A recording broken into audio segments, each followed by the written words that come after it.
itu akan mengembalikan pokok tapi tidak mau dikonversi. Nah, ini yang menurut saya masih ada keberatan di sini. Dan tour guide ini kan ada 3 loh. Ini PT Inex, Jody, dan Ustadz Yusuf Mansur ya. Ini tidak adil, kenapa harus saya sepakat gitu. Saya anggap mereka ini orang punya loh. Saya dengar tadi ya, bukan orang tidak. Kalau tidak punya saya amalin. Tour guide saya udah amalin aja, orang susah. Yusuf Mansur karena susah gitu. Amalin. Kasih, tapi kan punya. Kalau punya ya kembalikan.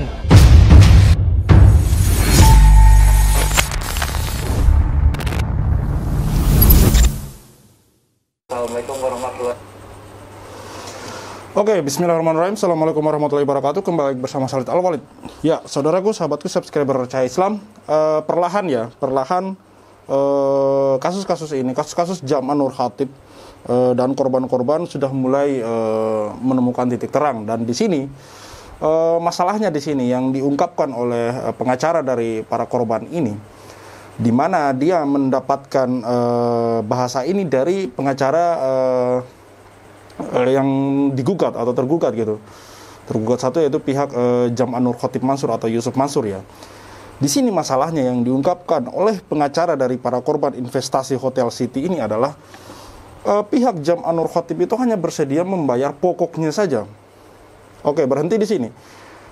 Kalau saya pribadi ya, berbicara pokoknya saja, itu sebenarnya dia hitung berdasarkan nilai emas saja. Kalau menurut saya ini korban-korban sebenarnya sudah tidak sesuai dengan akad awal, di mana Yusuf Mansur di situ menjanjikan keuntungan berapa persen per tahun. Apalagi dia pernah ngomong bahwa Hotel City itu akan dia wakafkan gitu. Mana buktinya sekarang? Mana buktinya? Akan dia wakafkan kemudian untuk menjadi properti umum atau apalah, intinya kemudian tidak menjadi milik pribadi. Karena kalau menurut logika saya, uang yang disumbangkan, uang yang diinvestasikan oleh para investor ini tadi, itu kemudian menjadi Hotel City itu tadi yang sampai sekarang Hotel City itu masih ada gitu. Masih ada. Nah, masalahnya sekarang dari pengacaranya si korban ini, pihak Jam An Nur Khatib Mansur atau Yusuf Mansur itu hanya ingin mengembalikan pokoknya dan sesuai dengan nilai. Maksudnya apa, teman-teman? Jadi misalkan dulu investor ini menginvestasikan senilai 10 juta, ya dikembalikan 10 juta. Sementara, kalau tidak salah itu tahun 2012 ya. Nilai uang tahun 2012 ditarik ke 2022 ya tentu beda dong, teman-teman. Beda nilainya. Uang 10 juta di tahun 2012 dengan tahun 2022 beda. Emas saja ini saya kutip dari market.business.com ya.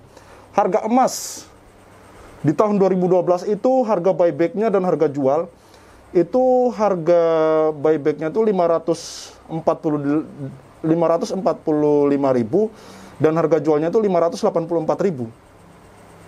Taruhlah 600.000 lah. Sementara sekarang nilai emas itu sekitar 900 ke angka 1 juta, bahkan bisa lebih. Bergeser hampir 50%, teman-teman. Bergeser hampir 50%. Artinya uang 10 juta di tahun 2012 dan tahun 2020 itu mengalami perbedaan nilai hampir 40% lebih gitu loh. Enak banget kalau misalkan seolah-olah dia kayak dimodalin gitu loh, cuma kayak dimodalin, jadi kayak cuma minjem duit doang gitu loh dari orang banyak. Dan ini terbukti, artinya terbukti ya, karena Jam An Nur Khatib, pihak Jam An Nur Khatib atau pihak Yusuf Mansur bersedia mengembalikan, artinya mengakui di sini gitu loh, mengakui kalau itu bukan hak dia gitu, teman-teman. Oke ya, kita langsung ke videonya. Assalamualaikum warahmatullahi wabarakatuh. Hari ini saya mewakili prinsipal kami dari Law Office Iswantoni Esa and Partner. Perkenalkan, di sebelah kanan saya ada Mas Paki, saya sendiri dengan Muhammad Aldi Wahyudiono, sebelah kiri saya dengan Pak Iwantoni, dan sebelah kiri Pak Iwantoni ada Pak Zulfikar. Baik, untuk hari ini saya akan jelaskan ringkasannya mengenai mediasi kedua. Alhamdulillah sudah ada tanggapan dari pihak kedua, ketiga, dan keempat, bahwasannya proposal yang telah kami sampaikan selaku pihak pertama sudah disampaikan kepada Ustadz Yusuf Mansur atau UYM. Dan alhamdulillah juga beliau bersedia untuk mengembalikan pokok yang diminta oleh para pihak. Dan ya, walaupun di dalam proposal yang ditawarkan oleh kami para penggugat itu ada dikonversikan ke emas, namun beliau menolak untuk mengkonversikan ke emas, tapi menerima untuk mengembalikan secara material rupiah. Dan berikutnya mungkin dapat dijelaskan lagi oleh Pak Zulfikar. Ya, terima kasih ya. Bismillahirrahmanirrahim. Seperti tadi Muhammad Aldi sudah sampaikan, tanggapannya menurut pengacara dari tergugat itu akan mengembalikan pokok, tapi tidak mau dikonversi. Nah, ini yang menurut saya masih ada keberatan di sini. Pernah saya katakan dulu nilai uang itu tidak sama dengan sekarang. Dulu saya bisa beli 1 sampai 10 dengan uang 10 juta, sekarang ini 1 sampai 5 atau 1 sampai 6. Ada kehilangan di sini. Jadi itu tidak adil kalau menurut saya. Jadi yang kami minta ini kan memenuhi keadilan. Keadilan itu menurut apa ya? Kita sama-sama tahu adil itu begini loh. Kembalikan ini dulu ya, kembalikan ini sekarang. Bukan nilai 10-nya sama, beda. Nah, nilai itu dulu berapa, sekarang berapa, beli sebarang aja deh sama gitu ya. Dulu dengan 10 juta saya bisa beli barang ini, sekarang kembalikan itu nilai beli barang itu dengan berapa jumlah yang harus dikembalikan oleh tergugat ini ya. Dan tergugat ini kan ada 3 loh. Ini PT Inex, Jody, dan Ustadz Yusuf Mansur ya. Ya saya rasa nggak berat lah. Yang kami minta ini keadilan loh untuk para korban dan penggugat ini. Keadilan untuk mereka, bukan cuma sekedar diganti. Nih, udah, terima kasih. Nah, di sini yang tergugat ini ada tiga pihak ya, pihak Zaman Nur Khatib, Jody. Kalau saya tidak salah di sini ini maksudnya ini Jody Brotosuseno ya, yang pemilik warung Stick and Stick itu. Dan ini ada PT Inex. Jadi perlu kawan-kawan catat ya, ada 3 di sini, termasuk Jody Brotosuseno itu tadi. Yang banyak diungkapkan backgroundnya di video kami di Cahaya Islam, wawancara Pak Darso Arif bersama Pak Iqbal. Searching aja di bawah, scroll aja ke bawah ke playlist video kami sebelumnya gitu, ada di situ. Jody Brotosuseno ini erat kaitannya dengan Jam' Nur Khatib Mansur atau Yusuf Mansur. Yang jelas di sini kawan-kawan perlu catat bahwa Yusuf Mansur atau pihak Yusuf Mansur, pihak Jam' Nur Khatib Mansur sudah bersedia untuk mengembalikan hak-hak dari para korban, walaupun masih ada cacat di sini. Kalau menurut saya pribadi pun, dan saya sejalan dengan pemikiran pengacara dari para korban ini, bahwa memang harus disesuaikan dengan nilai emas. Karena itu kemarin akadnya bukan ngutang ya, bukan utang ya. Ini akadnya investasi ya. Jadi jangan sampai dibalik-balik di sini ya. Enak betul dong kalau misalkan orang dulu tahun 2012 beberapa tahun yang lalu itu menginvestasikan uangnya sekian lalu kemudian sekarang mereka dikembalikan begitu saja dengan nilai yang sama gitu. Lalu di mana akad yang kemarin janji berapa persen per tahun apa segala macam gitu. Bukan begitu. Ada rasa adil saya minta, kalau tidak adil tidak bisa, saya nggak akan terima ya. Ini tidak adil, kenapa harus saya sepakat gitu. Jadi kami tuh ingin mau ada rasa keadilan, itu aja untuk para korban penggugat ini. Ya itu bisa dipikirin lah, 3 orang ini ya, PT Inex, Jody, dan saya anggap mereka ini orang punya loh. Saya dengar tadi ya, bukan orang kalau tidak punya saya amalin. Tergugat saya udah amalin aja, orang susah. Yusuf Mansur karena susah gitu, amalin, kasih, tapi kan punya, kalau punya ya kembalikan, itu satu ya. Lalu masalah imaterial tadi saya dengar dari itu penasihat hukum ya, bahwa prinsipal mereka keberatan dengan imaterial. Nah, kenapa keberatannya? Cuma mau mengganti dengan kata-kata kerohiman. Loh, kerohiman itu berapa nilainya? Itu yang saya mau tahu, harus jelas, jangan kerohiman. Kasih 100.000, 500.000 udah kerohiman. Ini bagaimana bicara di TV? Saya kasih kerohiman, Ustadz Yusuf Mansur dengar ya. Ini saya bicara loh. Ya, saya sebagai saudara kamu, ya. Saya bicara, kerohiman itu jelas berapa. Ya, makanya kami tulis di sini imaterial. Jelas nanti angkanya berapa yang kami minta kemarin ya, yang kami ajukan proposalnya adalah 500 juta rupiah untuk berapa orang? 12 orang plus lebih 13 ini. Itu nanti itu imaterialnya. Kalau misalnya ada rasa keberatan dari Ustadz memberikan kurahiman 5, nah saya anggap imaterial ini kurahiman 500 juta. Ya sampaikan kepada kami, jangan serta-merta menolak. Begitu kami ingin ini kok ya, mediasi ini berhasil. Cuma yang memenuhi rasa keadilan itu yang ingin saya sampaikan. Ya terima kasih. Ya, assalamualaikum warahmatullahi wabarakatuh. Silakan saudara saya Ikhwan.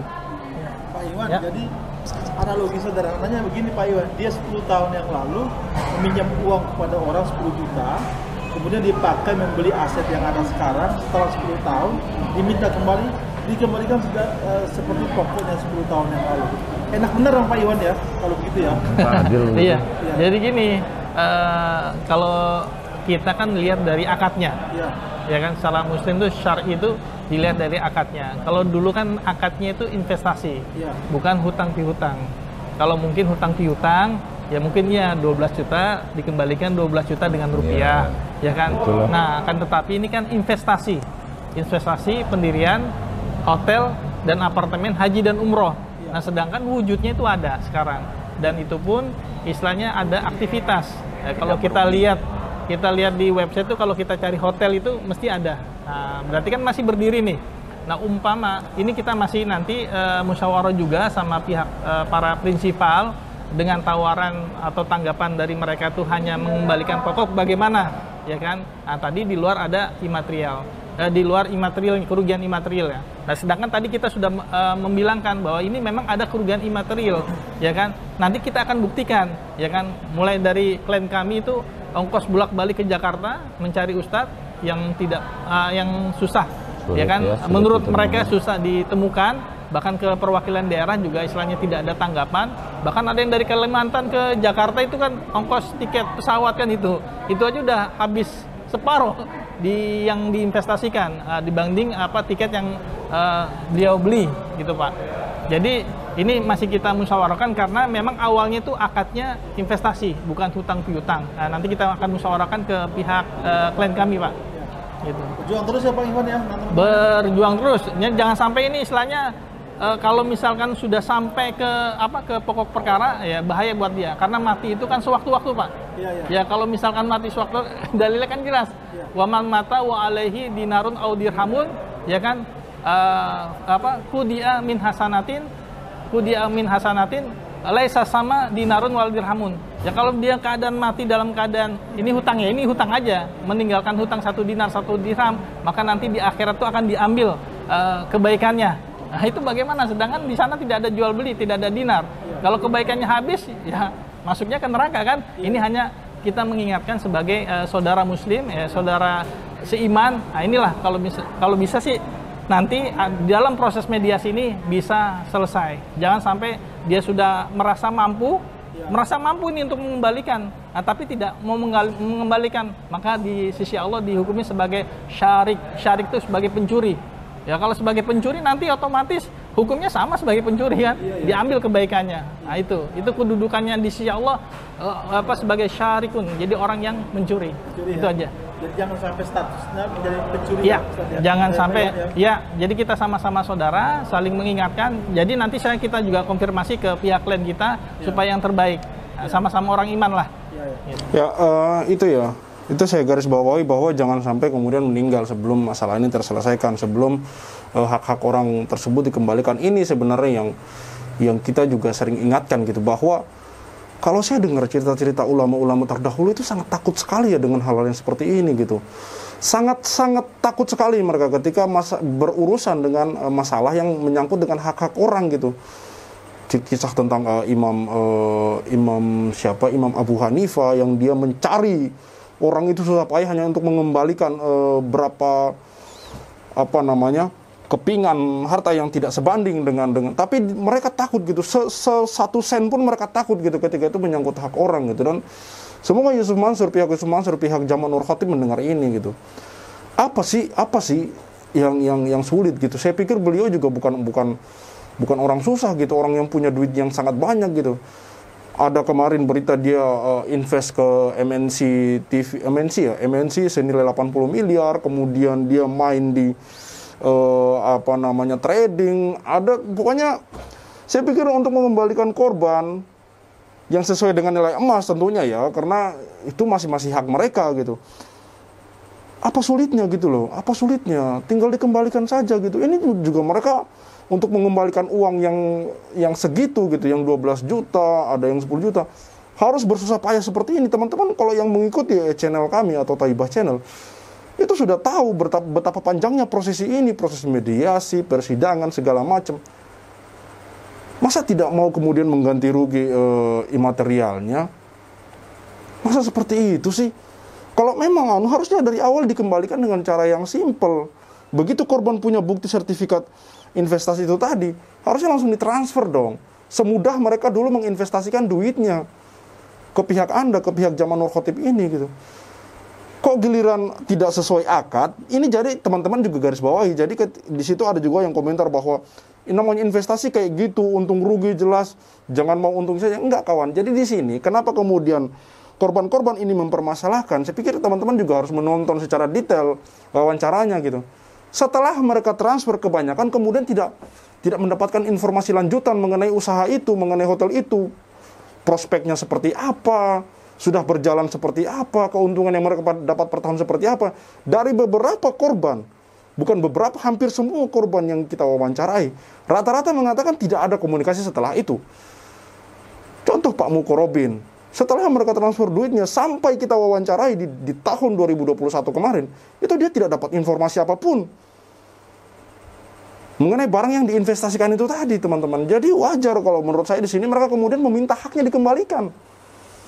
Tidak bisa dipukul, diberi pemahaman bahwa yang namanya investasi ya memang kalau rugi duit nggak kembali, nggak kayak gitu, bukan.